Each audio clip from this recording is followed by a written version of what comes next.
कहा जाता है कि नक्शे, चाहे वो कागज पर बने हों या किसी डिजिटल स्क्रीन पर, वो कभी झूठ नहीं बोलते। मतलब अगर किसी नक्शे पर कोई जगह ढूंढनी हो तो इंसान एक स्पष्टता की उम्मीद करता है, एक ठोस सच्चाई। हाँ, एक पिन ड्रॉप होती है और दिमाग तसल्ली कर लेता है कि हाँ, इस दुनिया में इस जगह का एक वजूद है। बिल्कुल।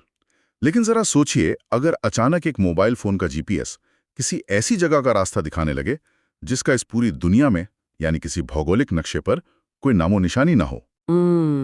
ये सच में दिमाग को हिला देने वाली बात है। एक ऐसी जगह जो पूरी तरह से अनजान हो। और उससे भी अजीब बात यह है कि जब वहां पहुंचा जाए तो उस जगह के खंडर उस आने वाले मुसाफिर को उसके नाम से पहचानते हों। आज का ये गहरा विश्लेषण एक ऐसी ही बेचैन कर देने वाली सच्चाई के बारे में है। आज हम मंगा सीरीज एकोज ऑफ अंधेरा शहर के पहले एपिसोड शुरुआत एक अजीब रात की गहराई से छानबीन करेंगे। ये कहानी ऐसी है जो अपनी शुरुआत में ही किसी को भी एक अजीब से भंवर में खींच लेती है। इसका सबसे बड़ा आकर्षण इसका डर नहीं है, बल्कि इसका तजस्सुस है, इसकी मिस्ट्री है। सही कहा। और इस चर्चा का मुख्य उद्देश्य इस कहानी के मनोवैज्ञानिक और अलौकिक पहलुओं को समझना है। कैसे एक आम लड़के की जिंदगी अचानक से पलट जाती है और उस अंधेरा शहर का राज क्या है जिसे नक्शे पर कोई ढूंढ नहीं पाता। मैं तो ये कहूंगी कि ये चर्चा सिर्फ घटनाओं को दोहराना नहीं है, बल्कि उस टकराव को समझना है जो अंदर के दिमाग और बाहर की सच्चाई के बीच होता है। एग्जैक्टली। ये कहानी किसी के भी मन में शुरू से आखिर तक इतने सवाल पैदा करती है कि एक पल के लिए भी ध्यान भटकाना मुश्किल हो जाता है। तो चलिए इस धागे को खोलते हैं। कहानी का मुख्य किरदार है जे, एक बिल्कुल साधारण लड़का। हाँ, एकदम साधारण, जिसके पास वही सब है जो किसी भी आम कॉलेज जाने वाले लड़के के पास होता है। कुछ दोस्त, पढ़ाई की चिंता, आगे की जिंदगी के छोटे मोटे सपने। उसके दिन बिल्कुल एक फिक्स्ड रूटीन में गुजार रहे हैं। पर उस साधारण सी दिखने वाली जिंदगी के पर्दे के पीछे उसके अंदर कुछ बहुत ही भयानक आकार ले रहा है। बिल्कुल। जय को सपने आने शुरू होते हैं, और ये वैसे सपने नहीं है जिन्हें सुबह उठकर इंसान भूल जाए। ये हाइपर रियलिस्टिक सपने। सही बात है। ऐसे सपने जहाँ अंधेरा इतना घना है कि महसूस किया जा सके। एक कान फाड़ देने वाला सन्नाटा है। और उस सन्नाटे में सिर्फ एक आवाज गूंजती है, जय वापस आ जा। देखिए, जो हाइपर रियलिस्टिक सपनों का आना है ना, ये मनोविज्ञान में एक बहुत बड़ा रेड फ्लैग माना जाता है। दिमाग आमतौर पर सपनों को थोड़ा धुंधला रखता है ताकि जागते ही इंसान उन्हें रियलिटी से अलग कर सके। अच्छा, तो दिमाग जानबूझकर उन्हें धुंधला बनाता है। बिल्कुल। लेकिन जब सपने सच्चे लगने लगे तो इसका मतलब है कि दिमाग की वो दीवार, वो फायरवॉल जो सबकॉन्शियस और कॉन्शियस माइंड के बीच होती है, वो टूट रही है। ओह वाह। दिमाग उन बातों को इतनी शिद्दत से तभी दिखाता है जब अंदर का कोई डूबा हुआ हिस्सा जोर जोर से दरवाजा पीट रहा हो। ये एनालॉजी बहुत सटीक है। मैं सोच रहा था कि जय की जिंदगी बिल्कुल एक शांत झील की तरह थी, ऊपर से देखने में एकदम साफ, जिसमें आसमान दिख रहा हो। लेकिन उस रात जो सपना आया, वो उस झील के बीचों बीच फेंका गया एक भारी पत्थर था। हाँ, और उस पत्थर से जो लहरें उठी, उन्होंने सब कुछ हिला दिया। एग्जैक्टली। उसकी साधारण जिंदगी का इल्यूजन टूट गया, क्योंकि वो सिर्फ सपना देखकर उठता नहीं है, वो पूरी तरह पसीने में भीग कर ठीक रात के 3:33 पर जागता है। 3:33, 3:33 AM। ये वक्त अपने आप में एक मनोवैज्ञानिक आतंक पैदा करता है। ऐसा क्यों है? मतलब इस वक्त में ऐसी क्या खास डर वाली बात है? देखिए, रात का ये पहर, जिसे अक्सर विचिंग आवर या रेम स्लीप का सबसे गहरा दौर कहा जाता है, उस वक्त दिमाग की सुरक्षा प्रणाली सबसे ज्यादा कमजोर होती है। पूरी दुनिया सो रही होती है, चारों तरफ सन्नाटा होता है। सही बात है। और इस वक्त अगर कोई अचानक जागता है तो वो अपने सबसे अंधेरे, सबसे अकेले ख्यालों के साथ पूरी तरह अकेला होता है। यहाँ सबसे दिलचस्प बात यह है कि कहानी का सबसे बड़ा डर किसी भूत प्रेत में नहीं है। तो फिर किसमें? डर है किसी की साधारण जिंदगी के अचानक टूटने में। इंसान अपने रूटीन का एक कवच पहनकर घूमता है। सपने दरअसल दिमाग का एक तरीका हो सकते हैं उस सच्चाई को दिखाने का जो इंसान जागते हुए नहीं देखना चाहता। ये पॉइंट बहुत गहरा है, और यहाँ कहानी बहुत ही दिलचस्प हो जाती है, क्योंकि ये सिर्फ आंतरिक बेचैनी तक नहीं रुकती। सपनों की दुनिया से निकलकर चर्चा अब बाहरी दुनिया की तरफ मुड़ती है, जहां सचमुच का एक ठोस सबूत मिलता है। हाँ, उसके फोन पर। बिल्कुल। जब जय हाफते हुए उठता है, उसके फोन की स्क्रीन अचानक रोशन होती है। एक नोटिफिकेशन आता है, लोकेशन फाउंड। अब ध्यान देने वाली बात यह है कि उसने फोन में कोई ऐप नहीं खोला था। उसे कुछ सर्च भी नहीं किया था। कुछ नहीं। फिर भी मैप पर एक जगह लगातार ब्लिंक करती है, अंधेरा शहर। अब यहां मैं थोड़ा पुशबैक देना चाहूंगा। हमारी टेक्नोलॉजी, जिस पर हम सबसे ज्यादा भरोसा करते हैं, वही हमें किसी ऐसी अलौकिक जगह कैसे धकेल सकती है जहां कोई नहीं पहुंच पाता। अगर हम इसे बड़े नजरिए से देखें तो यहाँ मोबाइल फोन सिर्फ एक गैजेट नहीं रह गया है, वो दो दुनियाओं के बीच का एक पुल बन गया है। एक तरफ रियल दुनिया है और दूसरी तरफ सुपरनैचुरल दुनिया। यानी फोन एक संदेशवाहक बन गया है। सही कहा। आजकल फोन हमारी दुनिया को समझने का चश्मा बन चुका है, और जब वही भरोसेमंद तकनीक अचानक किसी ऐसी जगह का दरवाजा बन जाए जिसका कोई भौगोलिक आधार ना हो, तो ये डर को दुगना कर देता है। ये तो सच में डराने वाला है। पर अगली सुबह इसका रिएक्शन बड़ा अजीब होता है। जय अपने दोस्त रवि को ये सब बताता है और रवि इस पर हंस देता है। हाँ, रवि कहता है कि तू ज्यादा हॉरर मूवीज देख रहा है। मुझे रवि का रवैया बड़ा कच्चा लगा। एक दोस्त डर रहा है और वो उसकी बात डिसमिस कर रहा है। मैं आपकी बात समझ रही हूँ, पर देखिए, रवि का रवैया लॉजिकल है। लोग उन चीजों से डरते हैं जो उनके लॉजिक के दायरे से बाहर होती है। जब कोई ऐसी असाधारण चीज सामने आती है जिसे वो माप नहीं कर सकते, तो डर से बचने का सबसे आसान तरीका होता है उसे मजाक में उड़ा देना। अच्छा, तो हंसी एक डिफेंस मैकेनिज्म है यहाँ। बिल्कुल। रवि पूरी लॉजिकल दुनिया का प्रतिनिधित्व कर रहा है, लेकिन दूसरी तरफ जे का आंतरिक विश्वास है। उसे लगता है कि उस लोकेशन में कुछ तो है। और यही विश्वास उसे रात को अकेले जंगल की तरफ निकलने पर मजबूर कर देता है। अब सवाल ये उठता है कि जब जे वहां पहुंचता है तो उस जगह का रवैया कैसा होता है। वो जंगल के बीच एक टूटे हुए गेट पर पहुंचता है। और इस गेट पर क्या लिखा था? वही तो सबसे डरावनी बात थी। उस जंग खाए बोर्ड पर लिखा था, वेलकम बैक। ओहो। जे हैरान हो जाता है क्योंकि वो अपनी जिंदगी में वहां पहली बार आया है। तो आखिर इस सबका क्या मतलब है?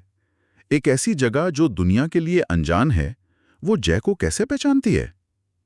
किसी नए शहर में जाकर अगर रास्ते पहचाने हुए लगें तो उसे देजावू कहते हैं, पर ये तो उससे भी आगे की चीज है। ये वेलकम बैक इस कहानी का एक बहुत बड़ा टर्निंग पॉइंट है। इन दो शब्दों का गहरा प्रभाव है।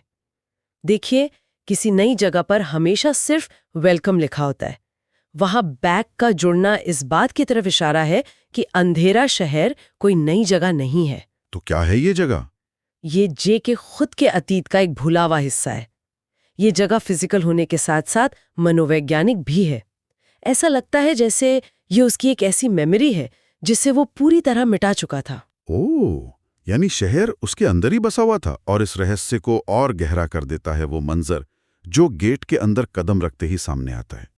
जैसे ही वो अंदर जाता है, हवा अचानक तेज हो जाती है, आसमान का रंग भूरा और लाल हो जाता है और उसके सामने जंगल गायब हो जाता है और एक पूरा टूटा हुआ शहर आ जाता है।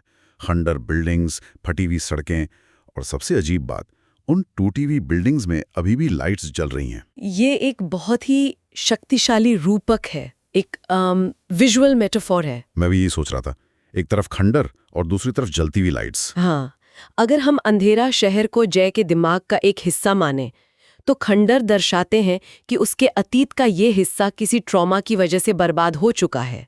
पर जलती हुई लाइट्स बताती हैं कि कुछ यादें अभी भी जिंदा हैं, वो सबकॉन्शियस माइंड में अभी भी एक्टिव है। और वहां सन्नाटा इसलिए है क्योंकि उन भयानक यादों के पास अल्फाज नहीं होते। और उस सन्नाटे में छिपा होता है कहानी का सबसे बड़ा खतरा। हम सीधे उस खतरे पर आते हैं।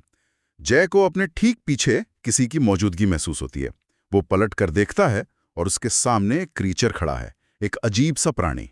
बाप रे, उसकी बनावट कैसी थी? उसकी आंखें बिल्कुल लाल थीं और उसका शरीर ऐसा लग रहा था जैसे आधा इंसान हो और आधा अंधेरा। और वो क्रीचर डराने के लिए चिल्लाता नहीं है, वो आराम से कहता है, तुम वापस आ ही गए। और जय क्या कहता है? जय डर कर चिल्लाता है कि मैं पहली बार आया हूं यहां। पर वो क्रीचर हल्का सा हंसकर जवाब देता है, यही तो तुम भूल चुके हो। Oh wow. और इसके तुरंत बाद वो तेज स्पीड से हमला करता है। सब कुछ अंधेरा हो जाता है और एपिसोड इस लाइन के साथ खत्म होता है। हर कहानी का एक पास्ट होता है, लेकिन जे का पास्ट उसे खुद याद नहीं। अब यहां मेरा एक सवाल है, क्या ये आधा इंसान और आधा अंधेरा वाला क्रीचर कोई बाहरी जानवर है या फिर अंधेरा शहर में दबी हुई जे की ही अपनी कोई अंधेरी परछाई है? मैं कहूंगी कि इस क्रीचर का रूप एक बहुत बड़ा रूपक है। ये आइडेंटिटी के क्राइसिस को दिखाता है। ये एक बहुत जरूरी सवाल खड़ा करता है। अगर आपको याद हो, कहानी के शुरू में कहा गया था कि जो अंधेरा शहर जाता है वो या तो बदल जाता है या कभी वापस नहीं आता। हाँ बिल्कुल। इसका यहाँ क्या कनेक्शन है? मैं सोच रही थी कि क्या ऐसा हो सकता है कि सालों पहले जे का एक रूप इस शहर में आया हो और यहाँ उसका सामना किसी ऐसी सच्चाई से हुआ हो जिसे वो बर्दाश्त नहीं कर पाया, तो उसने अपना अंधेरा, दुख और ट्रॉमा यहीं छोड़ दिया इस क्रीचर के रूप में। यानी उसकी अंधेरी परछाई, उसका शैडो सेल्फ। सही पकड़ा। और उसका जो साफ साधारण हिस्सा था वो वापस बाहर की दुनिया में चला गया एक नई जिंदगी जीने। तो आज वो किसी और जानवर से नहीं बल्कि अपनी ही पहचान से मिल रहा है जो सालों से उसका इंतजार कर रही थी। एक तरह से उसका बदला हुआ रूप अंधेरा शहर में उसका इंतजार कर रहा था। ये एनालिसिस तो सच में रोंगे खड़े कर देने वाला है। अगर हम पूरी चर्चा के मुख्य बिंदुओं को एक साथ जोड़ें तो हम देखते हैं कि कैसे एक साधारण जिंदगी अजीब सपनों से टकराती है और फिर तकनीक एक अलौकिक संदेश वाहक बन जाती है। हाँ, और आखिर में इंसान का अपने ही भूले हुए अतीत से सामना होता है। इस चर्चा से ये साफ हो जाता है कि अंधेरा शहर सिर्फ एक जगह नहीं बल्कि यादों का एक डरावना भूल भुलैया है। बिल्कुल सही समरी दी है आपने। शुक्रिया। तो इस डीप डाइव को खत्म करने से पहले मैं श्रोताओं के लिए एक नया और गहरा विचार छोड़ना चाहता हूं। एक ऐसी सोच जो किसी को भी अकेले में सोचने पर मजबूर कर देगी। बोलिए, मैं सुन रही हूँ।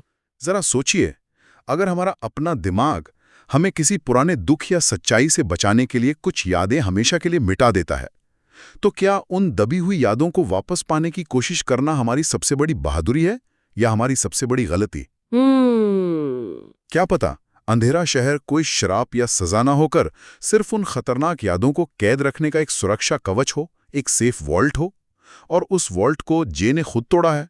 अब जब दरवाजा खुल गया है तो क्या बाहर आएगा, ये किसी को नहीं पता। इस सवाल के साथ आज की चर्चा यही खत्म करते हैं। एक ऐसे शहर की कल्पना करना जहां इंसान के सबसे बड़े दुश्मन बाहर घूमने वाले भूत प्रेत नहीं हैं, राइट, बल्कि उसकी अपनी ही भूल चुकी यादें हैं। मतलब ये सोच के ही रोंगटे खड़े हो जाते हैं। बिल्कुल। एक ऐसी जगह जहां अंधेरा सिर्फ रास्ते नहीं छुपाता, वो पुराने गुनाहों और दबाए हुए सच को एक भयानक आकार दे देता है। सही कहा। तो आज की इस गहरी चर्चा में हम बिल्कुल ऐसी एक खौफनाक और मनोवैज्ञानिक दुनिया में उतरने वाले हैं। हाँ, और आज का सोर्स मटेरियल बहुत ही कमाल का है ना? हमारा फोकस है echoes of the dark city की मशहूर मांगा सीरीज अंधेरा शहर पर, और खास करके इसके एपिसोड 2 पर, जिसका नाम है पहला सच अंधेरे का राज। हाँ, ये एपिसोड सच में दिमाग हिला देने वाला है। अरे यार, शुरुआत से ये मटेरियल कहानी के पहले सीन से पढ़ने वाले को एक ऐसे सस्पेंस में ढकेस देता है जहां साइकोलॉजिकल ट्रॉमा और सुपरनैचुरल तत्व आपस में बुरी तरह उलझ गए हैं। देखो, इस मांगा की सबसे खास बात यह है कि ये डर को किसी बाहरी खतरे की तरह पेश नहीं करती। अंधेरा शहर दरअसल इंसानी दिमाग के ट्रॉमा और डिनायल का एक गहरा रूपक है। मतलब सच्चाई से इनकार करने की आदत। अच्छा, डिनायल? हाँ, अगर हम इसके विजुअल क्यूज और आर्ट स्टाइल पर ध्यान दें तो डार्क शेडिंग और घुटन भरे एंगल्स का इस्तेमाल किया गया है। आर्टिस्ट ने उस बेचैनी को दर्शाया है जो कोई तब महसूस करता है जब वो अपने ही दिमाग के अंधेरे हिस्सों का सामना कर रहा हो। वाह! और शुरुआत ही एक बहुत इंटेंस कन्फ्रंटेशन से होती है, मतलब सीधा मुद्दे पर। हाँ, मेन कैरेक्टर जे एक अजीब से लाल आंखों वाले क्रीचर के बिल्कुल आमने सामने खड़ा है। हाँ, वो सीन। जे वहां से भागना चाहता है, लेकिन डर के मारे उसके पैर जमीन पर जम जाते हैं। वो घबरा कर पूछता है, तुम कौन हो? और तब वो क्रीचर एक ऐसी बात कहता है जो पूरी कहानी का नजरिया ही बदल देती है। मैं तुम्हारी यादों का हिस्सा हूँ। बिल्कुल, मैं तुम्हारी यादों का हिस्सा हूँ। और इसके तुरंत बाद जे के दिमाग में एक जोर का फ्लैशबैक आता है। एक छोटा बच्चा, बहुत सारा अंधेरा और चीखने की आवाजें। एक क्लासिक ट्रॉमा रिस्पॉन्स। और जे बर्दाश्त नहीं कर पाता। वो बस करो चिल्लाकर घुटनों पर गिर जाता है और उसके सर में तेज दर्द होने लगता है। जब क्रीचर ये कहता है कि वो यादों का हिस्सा है ना, तो ये साफ हो जाता है कि थ्रेट बाहर से नहीं आ रहा। राइट। इंसानी दिमाग जब किसी ऐसी घटना से गुजरता है जो बर्दाश्त के बाहर हो, तो वो डिसोसिएशन का सहारा लेता है। दिमाग उस याद को एक अलग डब्बे में बंद करके सबसे गहरे हिस्से में डाल देता है, ताकि वो इंसान अपनी नॉर्मल जिंदगी जी सके। सही पकड़ा। लेकिन मंगा में वो दबा हुआ ट्रॉमा एक फिजिकल एंटिटी बन चुका है। हाँ, एक लाल आंखों वाला मॉन्स्टर। इसे ना एक कंप्यूटर की करप्टेड हार्ड ड्राइव की तरह देखा जा सकता है। अच्छा, वो कैसे?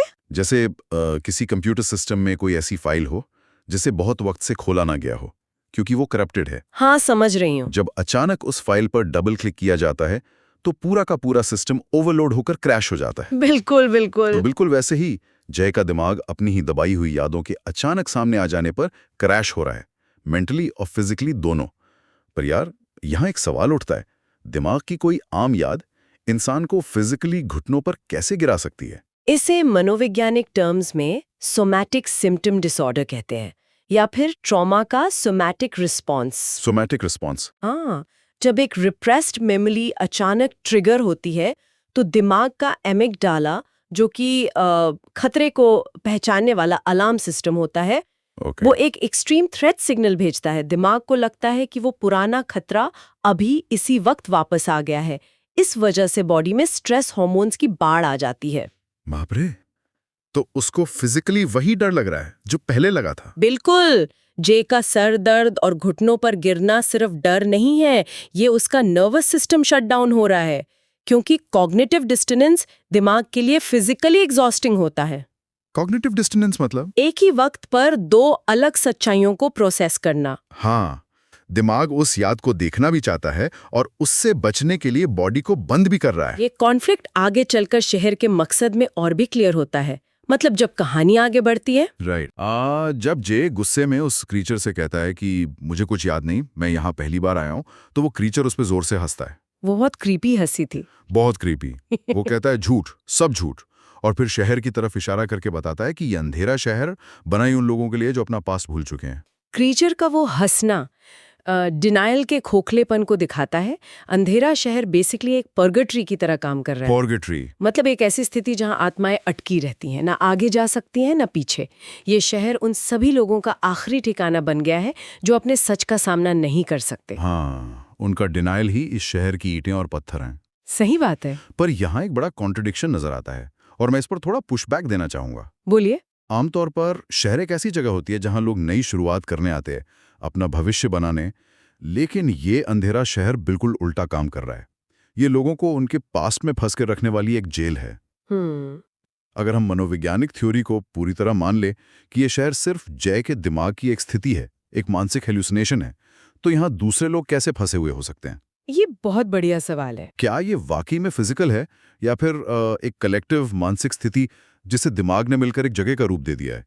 अगर वहां और भी लोग हैं तो कुछ तो सुपरनैचुरल जरूर है। ये कॉन्ट्रडिक्शन इस मंगा को साइकोलॉजिकल थ्रिलर और सुपरनैचुरल हॉरर के बीच में एकदम परफेक्ट स्पॉट पर खड़ा करता है। अच्छा। अगर हम कार्ल युंग की कलेक्टिव अनकॉन्शियस थ्योरी को देखें ना, तो इंसानियत कुछ गहरे डर और सिंबल्स आपस में शेयर करती है। ओके, तो सबका डर जुड़ा हुआ है। हाँ, अंधेरा शहर शायद एक ऐसी सुपरनैचुरल डायमेंशन है जो लोगों के साइकोलॉजिकल डिनायल को अपना भोजन बनाती है। ये डायमेंशन तभी अस्तित्व में आती है जब कोई व्यक्ति अपने ट्रॉमा से भागता है। वाह। और इस डिस्कशन का टर्निंग पॉइंट उस क्रीचर की आखिरी वार्निंग में आता है। जब वो गायब होने लगता है तो कहता है, अगर सच देखना है तो जिंदा रहना पड़ेगा। ओ भाई, उसे एक डायलॉग से पूरी कहानी का प्रेमिस ही शिफ्ट हो गया। बिल्कुल। पहले पढ़ने वाले को लग रहा था कि ये एक मिस्ट्री है जहां जय को कड़ियां जोड़कर सच पता लगाना है, एक डिटेक्टिव की तरह। लेकिन उस वार्निंग से क्लियर हो गया कि सिर्फ याद आना काफी नहीं है, क्योंकि सच ढूंढना सिर्फ पहला कदम है। असली चैलेंज उस सच के बोझ को बर्दाश्त करके जिंदा रहना है। ट्रॉमा रिकवरी में सबसे बड़ा खतरा यही होता है कि जब पूरा सच इंसान के सामने आता है तो वो गिल्ट या दुख के बोझ तले दबकर खुद को और ज्यादा नुकसान पहुंचा सकता है।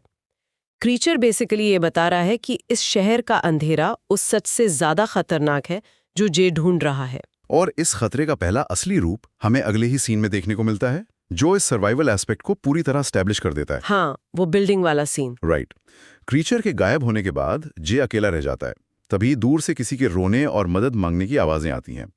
जे उस आवाज का पीछा करते हुए एक पुरानी आधी खुली हुई बिल्डिंग में जाता है। अंदर हल्की रोशनी होती है। हाँ, और वहां एक लड़की बैठी रो रही होती है। जे आगे बढ़कर हमदर्दी से पूछता है, तुम ठीक हो? लेकिन जैसे ही लड़की चेहरा उठाती है, उसकी आंखों में भी वही लाल चमक होती है, वही क्रीचर जैसी। एकदम शॉक लगता है वहां। वो मुस्कुराती है और कहती है, लेट हो गए तुम, हम सब यहाँ फंसे हुए हैं, और अब तुम भी। और अचानक बिल्डिंग के दरवाजे जोर से बंद हो जाते हैं। इस सीन में डर का तरीका पूरी तरह से बदल गया है। कैसे? देखो, पहले सीन में डर आमने सामने का था, एक राक्षस का था।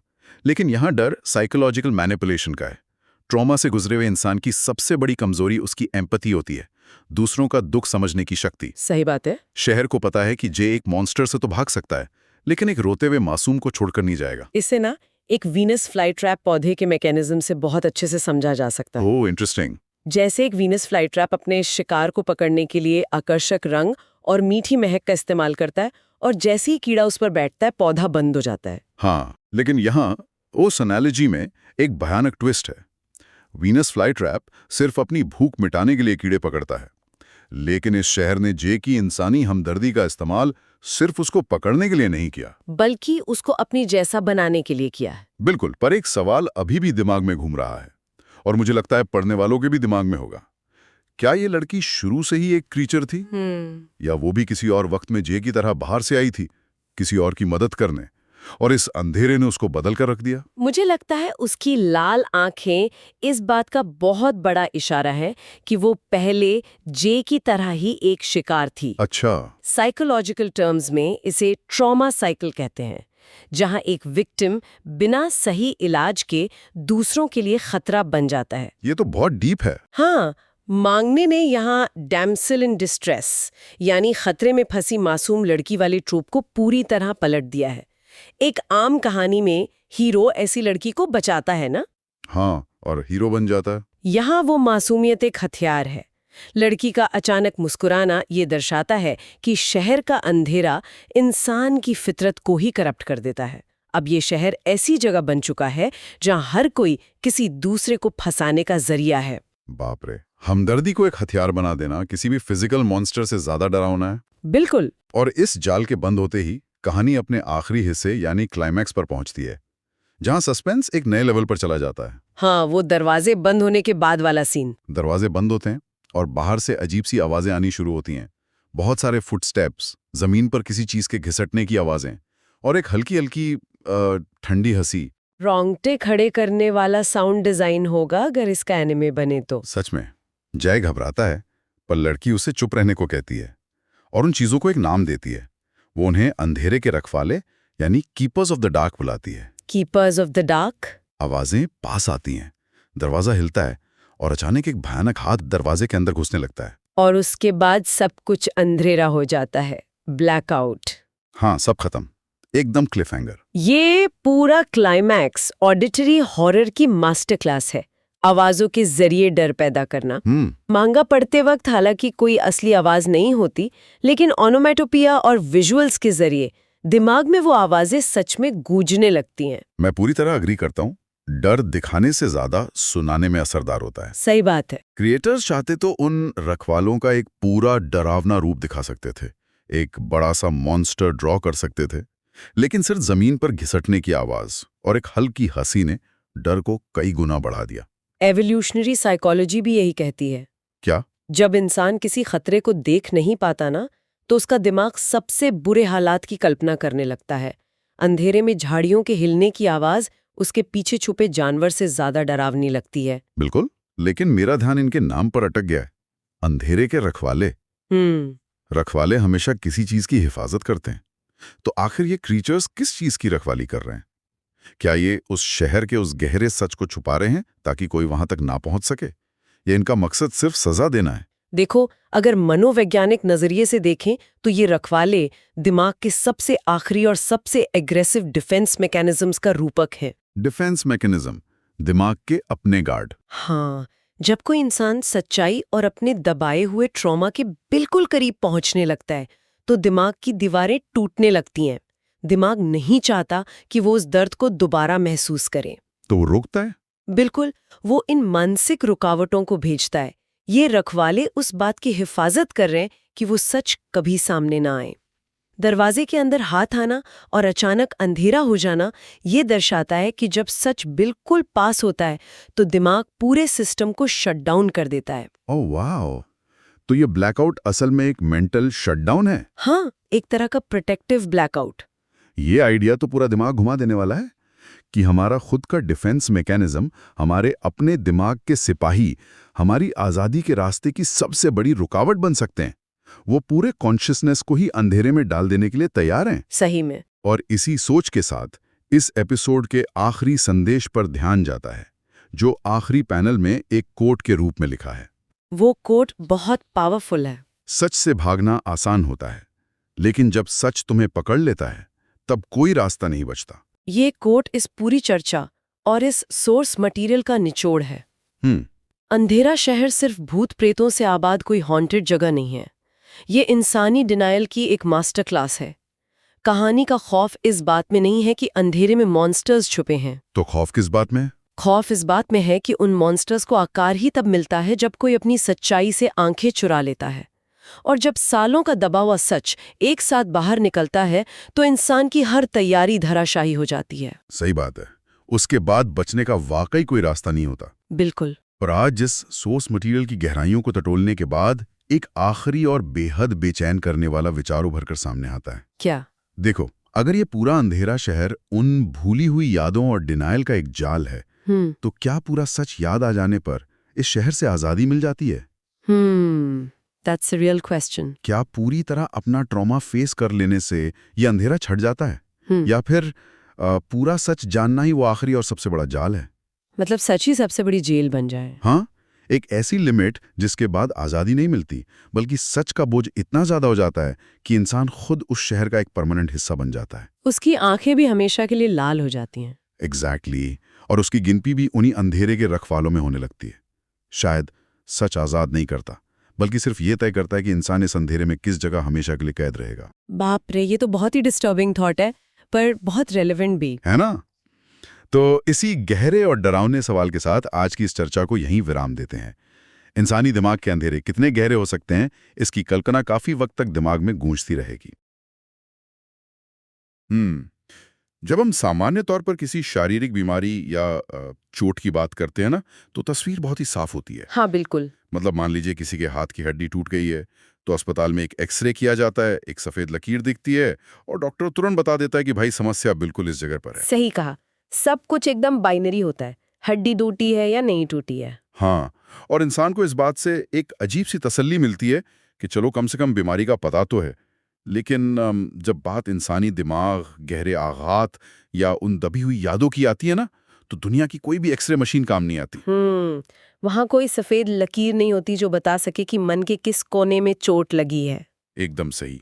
हम एक ऐसे अंधेरे इलाके में कदम रख देते हैं जहाँ कुछ भी साफ नहीं है, सब कुछ बहुत ही धुंधला और उलझा हुआ है। और मांगा सीरीज अंधेरा शहर का जो तीसरा एपिसोड है, यादों का दरवाजा, उसे पढ़ते हुए ठीक वैसी ही बेचैनी होती है। बिल्कुल। तो आज के इस डीप डाइव में हम इसी एपिसोड का गहरा विश्लेषण करेंगे। हमारा मकसद सिर्फ कहानी के डरावने दृश्यों पर बात करना नहीं है, बल्कि ये समझना है कि कैसे ये मांगा सीरीज डर, सस्पेंस और भूल जाने की इंसानी फितरत को बुनती है। हाँ, हम उन मनोवैज्ञानिक परतों को खोलेंगे जो दिखाती हैं कि इंसान अपने सबसे गहरे दर्द का सामना कैसे करता है। तो कहानी की शुरुआत एक बेहद खौफनाक दृश्य से होती है, जहां जय, जो मुख्य किरदार है, एक हिलते हुए दरवाजे के पीछे सांस रोके खड़ा है। वो दृश्य सच में वो एक गहरे अस्तित्व के संकट को दर्शाता है। जय का डर के मारे पीछे हटना और अपनी ही सांसों को दबाना, ये उस व्यक्ति की प्रतिक्रिया है जिसका नर्वस सिस्टम पूरी तरह से खतरे के सायरन बजा रहा है। हाँ, जिसे मनोविज्ञान में हम फाइट, फ्लाइट या फ्रीज रिस्पॉन्स कहते हैं। बिल्कुल, जय यहाँ फ्रीज यानी सुन्न होने की स्थिति में है। दिमाग को लगता है कि खतरा इतना बड़ा है कि लड़ा नहीं जा सकता, तो शरीर खुद को रोक लेता है। जैसे उम्मीद कर रहा हूं कि खतरा उसे देखे बिना ही निकल जाएगा। हाँ, बिल्कुल वही। लेकिन वो खतरा सच में बहुत भयानक तरीके से सामने आता है। जय वहां अकेला नहीं है। अचानक अंधेरे में से आयशा नाम की लड़की आती है, उसे चुप रहने को कहती है और तभी दरवाजा हिलता है और उस दरार से वो काला हाथ अंदर घुसने की कोशिश करता है। हाँ, उस हाथ पर कोई त्वचा या नाखून नहीं है, बस एक घना अंधेरा है। जय शौक में है। आयशा उसे खींचकर एक कोने में छुपाती है। अब यहां मुझे एक बात बहुत अजीब लगी। क्या? देखिए, मैं इसकी तुलना बचपन में लुका छुपी खेलने से कर रहा था, जहां धड़कनें तेज होती थीं। लेकिन यहां तो जिंदगी दांव पर है। मेरा सवाल यह है कि लेखक ने सिर्फ एक काला हाथी क्यों दिखाया? मतलब एक पूरा का पूरा खूंखार राक्षस दिखाना ज्यादा डरावना नहीं होता? असल में एक पूरा मॉन्स्टर दिखाना शायद उनकी सबसे बड़ी गलती होती। अच्छा, वो कैसे? मान लीजिए सामने भेड़िया है, दिमाग सोचेगा दांत तेज हैं, भाग सकता है, मुझे पेड़ पर चढ़ना होगा। दिमाग को रणनीति बनाने का मौका मिल जाता है। बिल्कुल, लेकिन ये जो काला हाथ है, ये अनजाने के डर का बेहतरीन उदाहरण है। इंसान के दिमाग का वो हिस्सा जो डर कंट्रोल करता है, अमिगडला, वो अधूरी जानकारी से नफरत करता है। ओहो, तो जब चीज पूरी नहीं दिखती। हाँ, तो अमिगडला खतरे का सबसे खराब परिदृश्य गढ़ने लगता है। वो उस खाली जगह को सबसे भयानक छवियों से भर देता है। वो काला हाथ इंसान की कल्पना को हथियार बनाकर उसी के खिलाफ इस्तेमाल कर रहा है। बाप रे, ये तो बहुत ही खौफनाक विचार है। मतलब हमारा अपना ही दिमाग हमारे खिलाफ काम कर रहा है। बाहरी खौफ तो बस एक ट्रिगर है। सही कहा, असली हॉरर फिल्म तो दिमाग के अंदर चल रही है। क्या बात है। और जब ये बाहरी खतरा टल जाता है, सब शांत हो जाता है, तो कहानी की एक और परत खुलती है। जय आयशा से पूछता है कि वे कौन थे, और आयशा का जो जवाब है वो कहानी की दिशा ही बदल देता है। वो कहती है ये शहर जिंदा है और ये जीव उसके रखवाले हैं। हाँ, और वो बताती है कि ये शहर उन लोगों को खींचता है जो अपनी सबसे बड़ी गलती या सबसे बड़े दर्द को भूल चुके हैं। और ये सुनते ही जय को एक धुंधला फ्लैशबैक आता है। वो रोता हुआ बच्चा और बिजली का ना होना। बिल्कुल। रात का समय है, कोई चिल्ला रहा है। अब यहाँ चीजें बहुत दिलचस्प हो जाती हैं।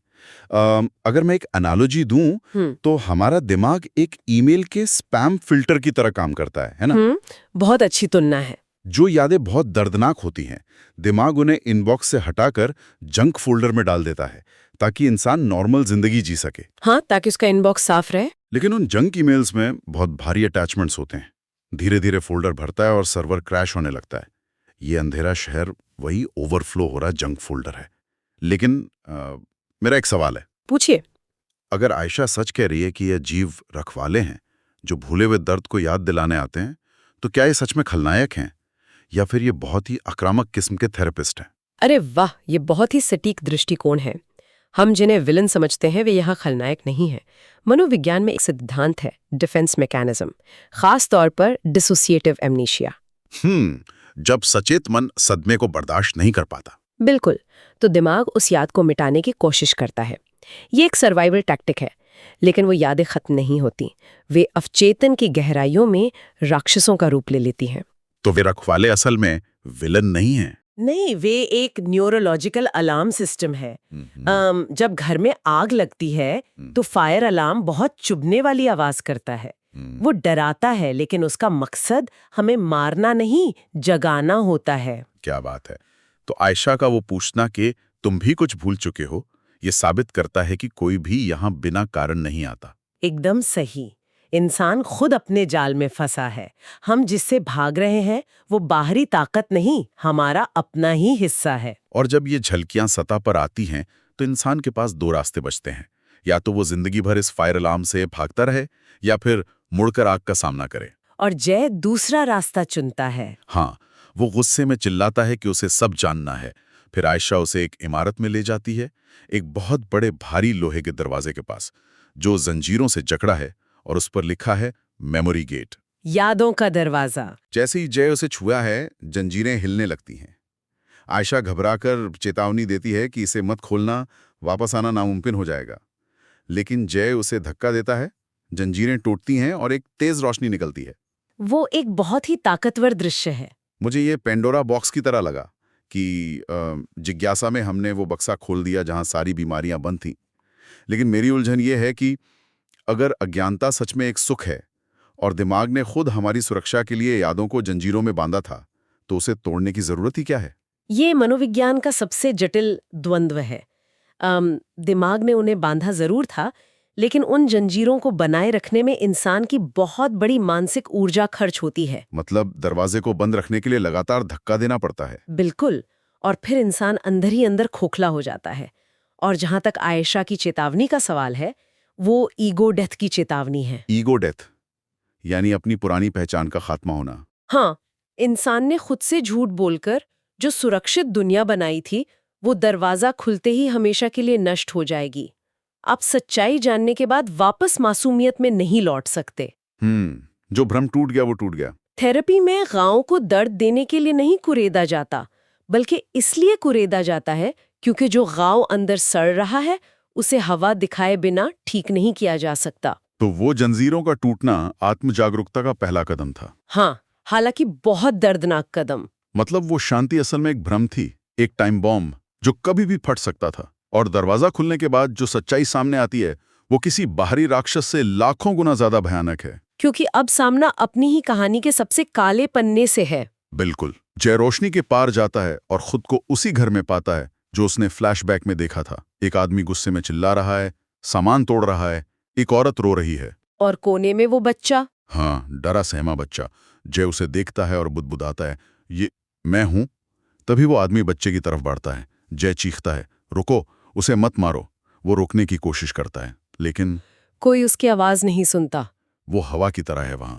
और फिर आयशा की आवाज गूंजती है, याद रखो, तुम सिर्फ देख सकते हो, बदल नहीं सकते। जय रोने लगता है और सीन डार्क हो जाता है।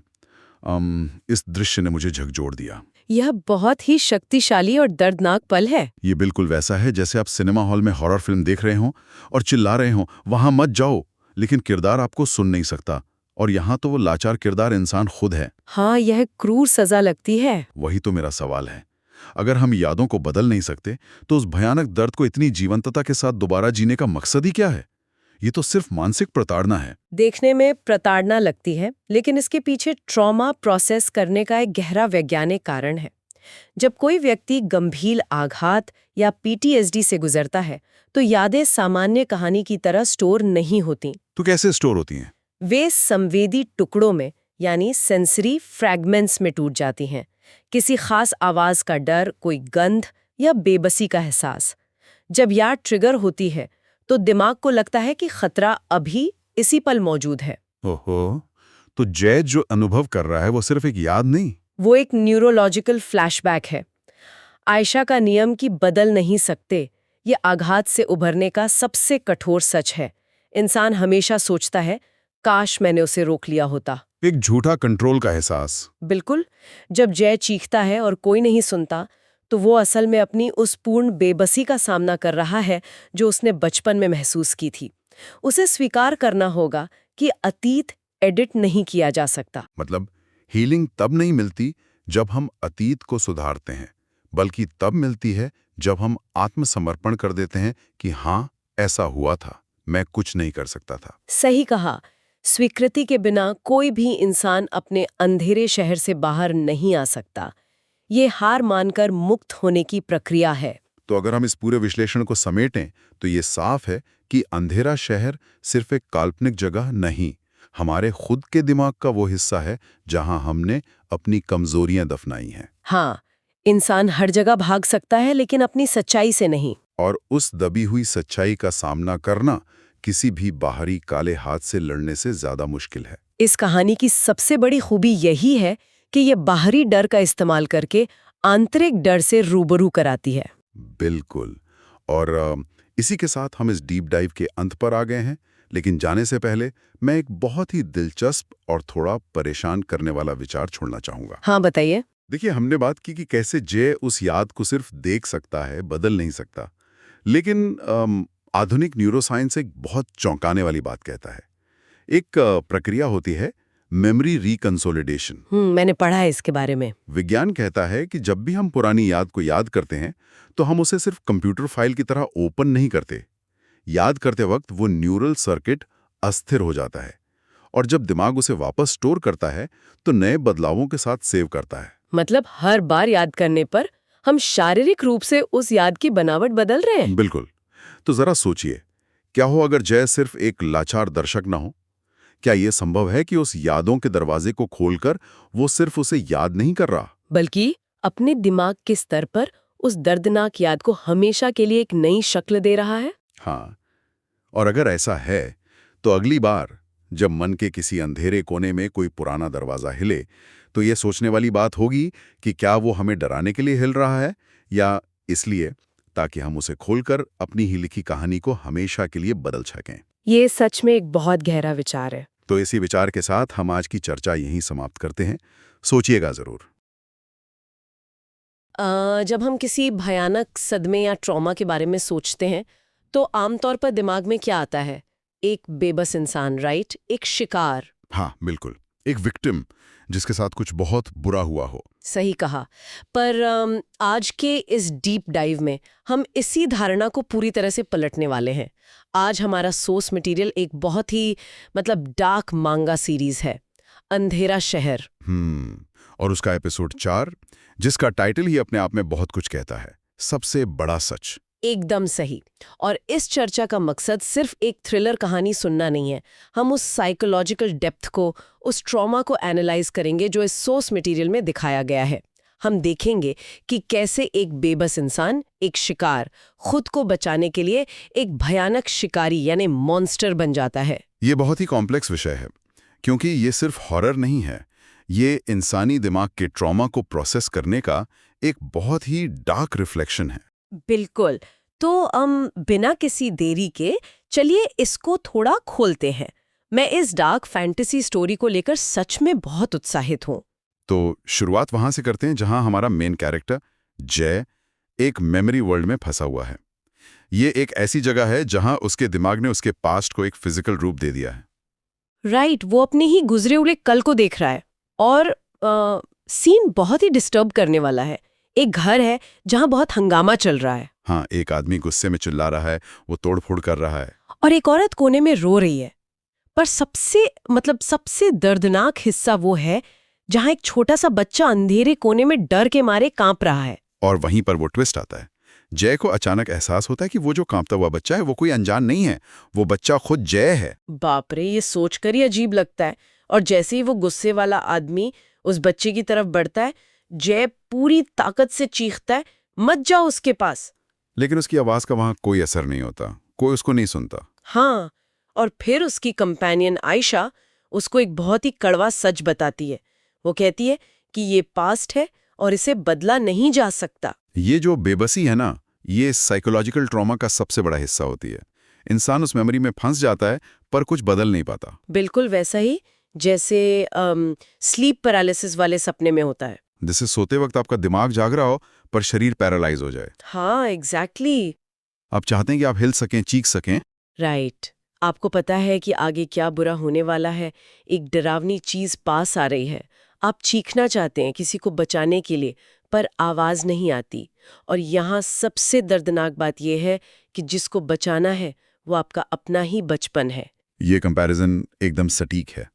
और इस हेल्पलेस फीलिंग के बीच जय के दिमाग में कुछ आवाजें गूंजने लगती हैं। हाँ, वो आवाजें कहती हैं, डर मत, चुप रहो, किसी को मत बताना। ये लाइन सुन के ही कितना अनकंफर्टेबल फील होता है। क्योंकि ये आवाजें अब्यूज और ग्रूमिंग का क्लासिक पैटर्न है। एक बच्चे को चुप कराने का तरीका।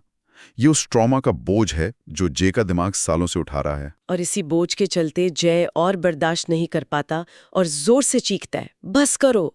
जिसके बाद पूरा सीन एकदम फ्रीज हो जाता है। सीन फ्रीज होना दिमाग के ओवरलोड होने का सिग्नल है।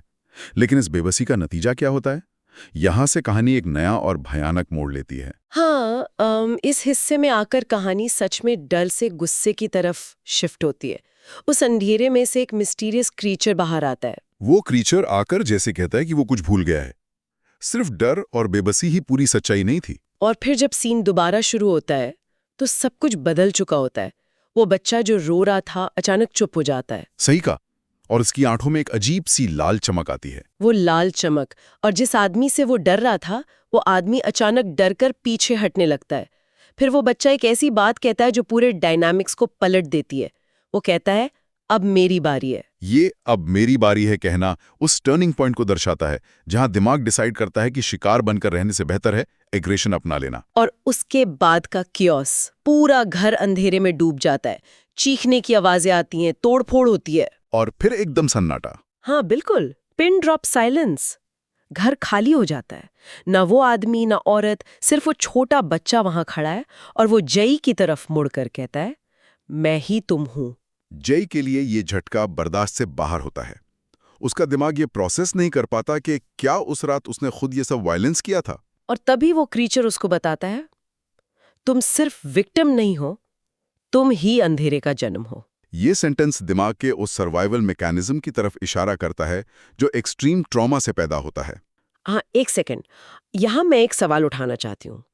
अगर हम इसको थोड़ा प्रैक्टिकल सेंस में देखें, अगर उस छोटे बच्चे ने खुद को बचाने के लिए उस डार्कनेस को जगाया था, तो क्या ये डार्कनेस शुरुआत में एक ट्विस्टेड डिफेंस मैकेनिज्म नहीं था? बिल्कुल था। तो मतलब उस वक्त खुद को बचाने के लिए जो ढाल उसने बनाई थी, वो अब इतनी बड़ी हो चुकी है कि पूरी तरह से जय पर हावी हो चुकी है। एकदम सही एनालिसिस है। देखिए, एक्सट्रीम ट्रॉमा और हेल्पलेसनेस इंसान के अंदर एक अलग आइडेंटिटी, एक अलग पहचान बना सकती है। जब इंसान का दिमाग टोटली टूटने के कगार पर होता है, तो वो खुद को बचाने के लिए किसी भी हद तक जा सकता है, एक मॉन्स्टर बनने तक। यानी वो अंधेरा उसकी मर्जी नहीं थी, वो उसकी मजबूरी थी। सही पकड़ा आपने। वो क्रीचर जो कहता है ना कि तुम सिर्फ विक्टिम नहीं हो, ये एक्चुअली उस डिसोसिएशन को दर्शाता है। दिमाग ने दर्द को सहने के बजाय उसे गुस्से और वायलेंस में चैनल कर दिया था। और ये रियलाइजेशन जय के लिए कितना भारी होता है, ये हम अगली सीन में देखते हैं। जब सच्चाई उसके सामने पूरी तरह आती है, तो मेमोरी वर्ल्ड उस झटके को बर्दाश्त नहीं कर पाता। मेमोरी वर्ल्ड फिजिकल रूप से टूटने लगता है, जमीनें फट रही होती हैं, आसमान गिर रहा होता है। और बाहर रियल वर्ल्ड में आयशा चिल्ला रही होती है कि जे कंट्रोल खो रहा है। उस वक्त उस टूटी हुई दुनिया में जे उस क्रीचर से पूछता है, मैं कौन हूं? और क्रीचर हंसते हुए जवाब देता है, तुम अंधेरा शहर का सच हो। ये सीन, उफ। सब कुछ टूट जाता है और जे वापस रियल वर्ल्ड में आके गिरता है। वो जोर जोर से सांसें ले रहा है। आयशा उससे घबरा कर पूछती है कि उसने अंदर क्या देखा, और जे बहुत ही टूटी हुई, डर से भरी आवाज में कहता है, मैं एक मॉन्स्टर हूं। ये डायलॉग एक डीप साइकोलॉजिकल सरेंडर है। मेमोरी वर्ल्ड की दीवार जो उसने सालों से बनाई थी, वो अब टूट चुकी है। और यहाँ बात सच में बहुत दिलचस्प हो जाती है, क्योंकि आखिरी सीन में सिर्फ बेबसी नहीं है, दूर से एक बार फिर वही कदमों की आवाजें आने लगती हैं। फुटस्टेप्स, जैसे पास्ट उसकी तरफ चला आ रहा हो। हाँ, और इस बार जब जे ऊपर देखता है, तो सोर्स मटेरियल एक्सप्लिसिट बताता है कि उसकी आंखों में वही हल्की सी लाल चमक होती है। वही लाल चमक जो उसने अपने बचपन के उस रूप में देखी थी जब उसने बदला लिया था। एग्जैक्टली। और इस चमक का मतलब सिर्फ ये नहीं है कि उसने सच को स्वीकार कर लिया है, इसका मतलब है कि वो मॉन्स्टर अब दोबारा उसकी रियल फिजिकल बॉडी में जागृत हो गया है। और यही वजह है कि एपिसोड का टाइटल सबसे बड़ा सच रखा गया है। सोर्स टेक्स्ट की आखिरी लाइन याद है आपको? सच सबसे खतरनाक तब होता है जब वो तुम्हारे अंदर छुपा हो। बिल्कुल। इस लाइन का विश्लेषण करना बहुत जरूरी है। कहानी का सबसे बड़ा खतरा कोई बाहरी दुश्मन नहीं है, कोई सुपरनैचुरल भूत नहीं है। खतरा प्रोटैगनिस्ट का अपना खुद का वजूद है। राइट, क्योंकि जब तक सच छुपा हुआ था, जे भले ही अंदर से टूटा हुआ था पर सेफ था, दुनिया भी उससे सेफ थी। हाँ, रिप्रेशन काम कर रहा था, पर उस सच का सामने आना, उस डिफेंस मैकेनिज्म का दोबारा एक्टिवेट होना, यही सबसे बड़ा खतरा बन गया। उस मेमोरी ने उस मॉन्स्टर को फिर से आजाद कर दिया। तो अगर इस सारी चर्चा को हम समेटें, तो सबसे बड़ा सच सिर्फ कहानी का एक प्लॉट ट्विस्ट नहीं है, ये एक इंसान के अंदर छिपे डुअल नेचर की, उसके दो पहलुओं की बहुत गहरी साइकोलॉजिकल स्टडी है। सही बात है। ये दिखाता है कि ट्रॉमा इंसान को किस हद तक बदल सकता है। और जय का सफर ये साफ करता है कि कभी-कभी जिस अंधेरे से हम भागते हैं, हम खुद उसकी शुरुआत होते हैं। उस अंधेरे को हमने ही ढाल बनाया होता है। वो एक लूप है, जिससे बचने की कोशिश की, वही बन गए। बिल्कुल।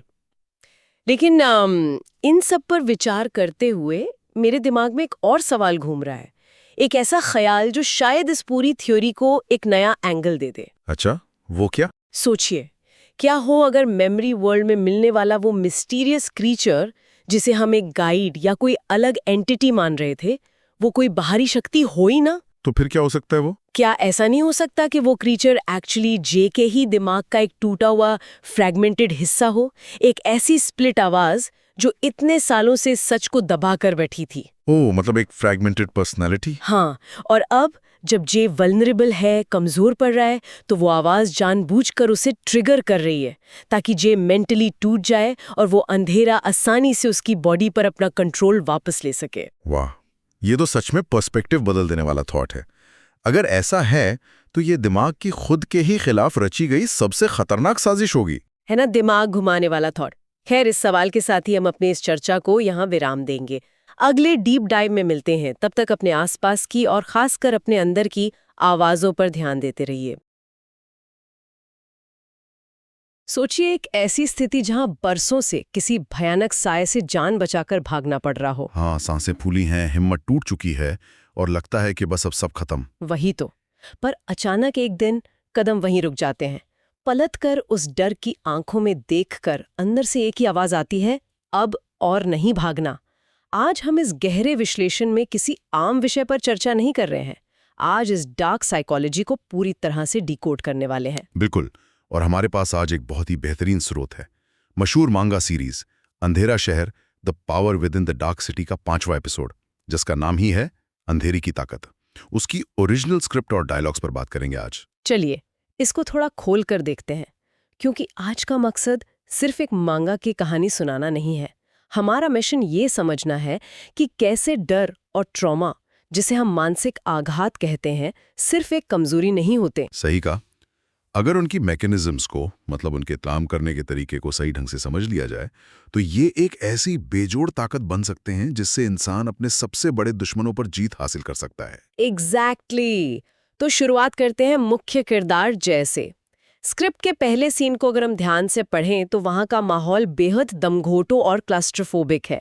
जय जमीन पर बैठा है, तेज सांसें ले रहा है, उसका दिमाग पूरी तरह से पैनिक स्टेट में है। और उसके पास आयशा है जो खुद डर के मारे उसको कंट्रोल करने को कह रही है।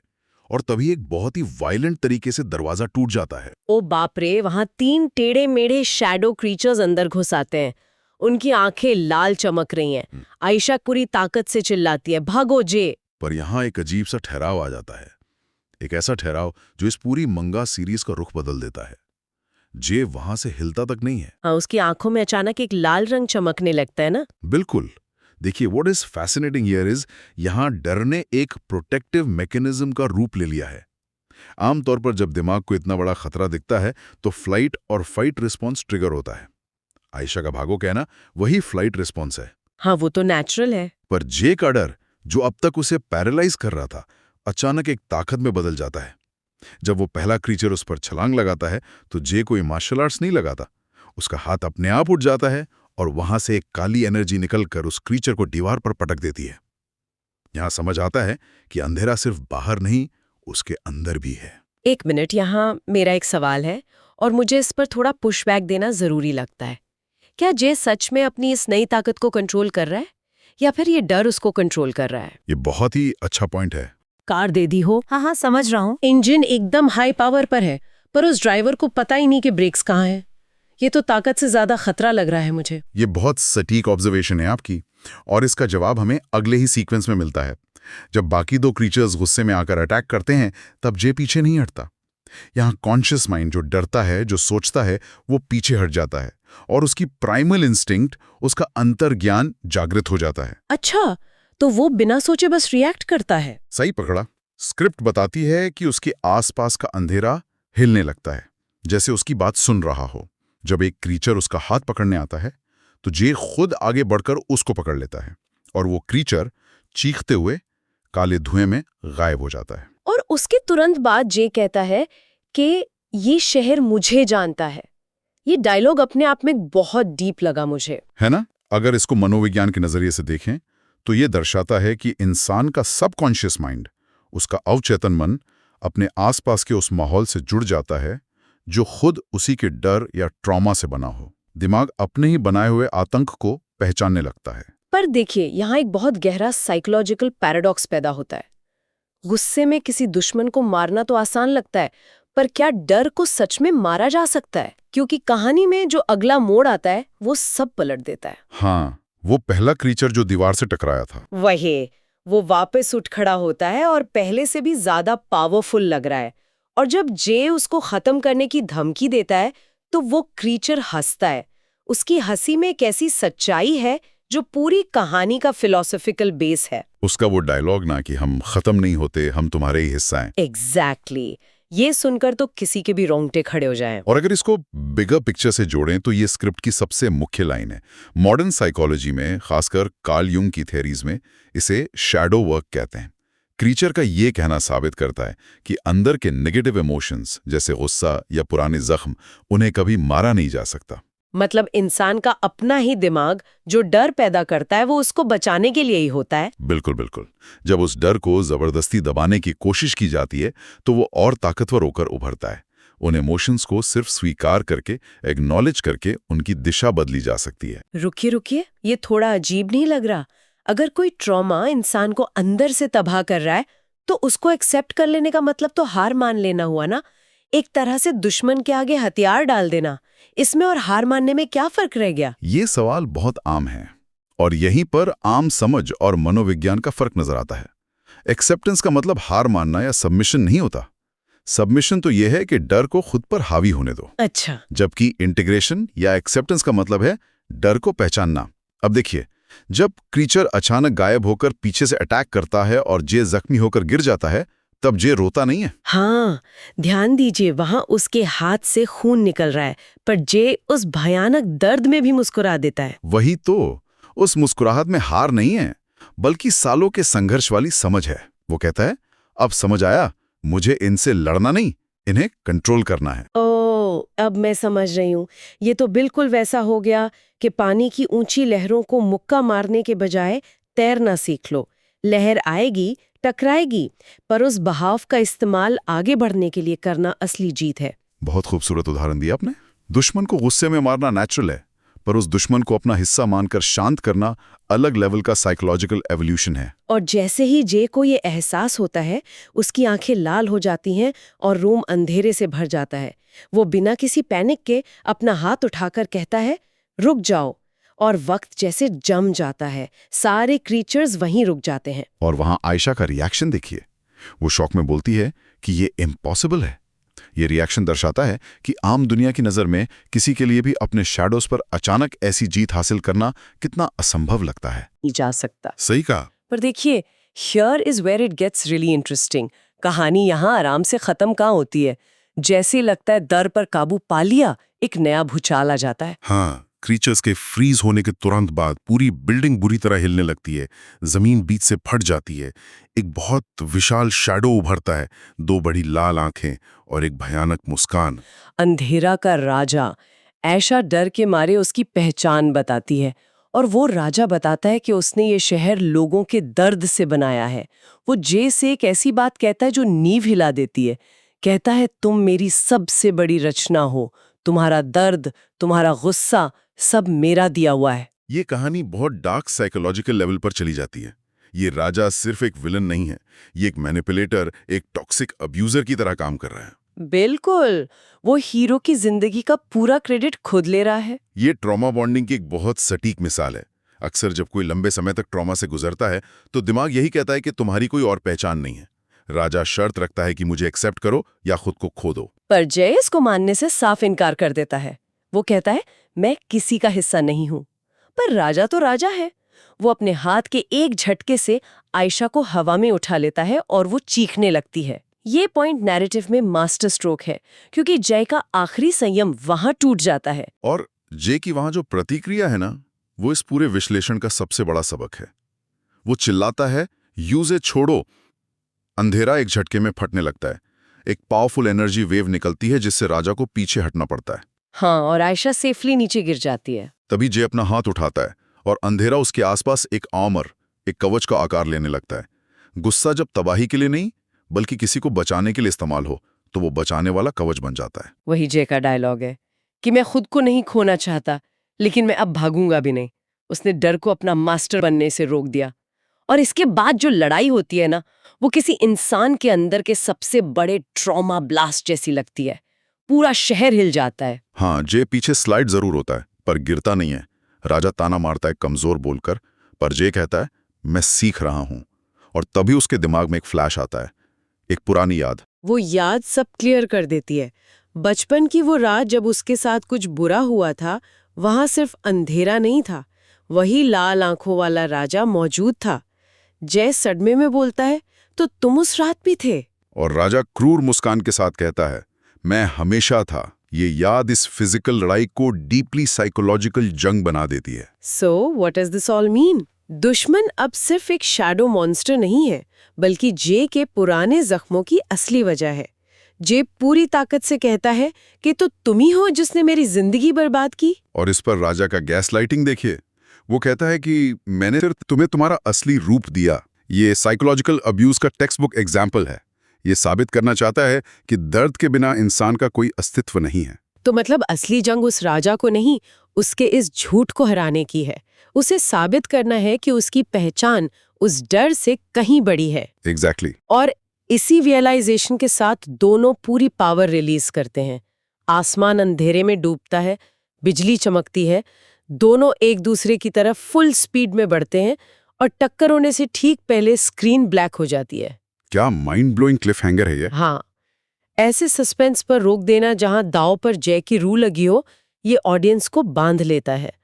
इस पूरे सोर्स मटेरियल का अगर निचोड़ निकालें तो साफ है कि डर से भागना उसको बड़ा बनाता है, पर आंख में आंख डालकर स्वीकार करना उस डर को कवच बना देता है। आम जिंदगी में भी लोग अपने दर्द को दबा देते हैं ना, पर अंधेरा शहर सिखाती है कि उन शैडोज को समझे बिना आगे नहीं बढ़ सकते। उन्हें ऑर्डर देना ही मेंटल रेजिलियंस है। तो इस डीप डाइव को खत्म करने से पहले मैं एक नया और गहरा सवाल छोड़ती हूँ। अगर अंधेरा का राजा जय के दर्द और ट्रॉमा से ही बना है, तो सोचिए जिस दिन जय अपने जख्मों से पूरी तरह आगे बढ़ जाएगा, खुद को माफ कर देगा, तब क्या होगा? ये बहुत तगड़ा सवाल है। क्या ठीक होने पर राजा अस्तित्व खो देगा, या दिमाग को किसी नए डर की जरूरत पड़ेगी अंधेरे को जिंदा रखने के लिए? वही तो, ये कहानी के अगले पड़ाव के लिए सोचने पर मजबूर कर देता है और हमें वापस वहीं लाता है जहां से शुरू किया था, भागना बंद करना। जिस दिन पलटकर साए को चैलेंज किया, वो परछाई कवच बनकर साथ खड़ी होगी। जल्द मिलते हैं अगले डीप डाइव में।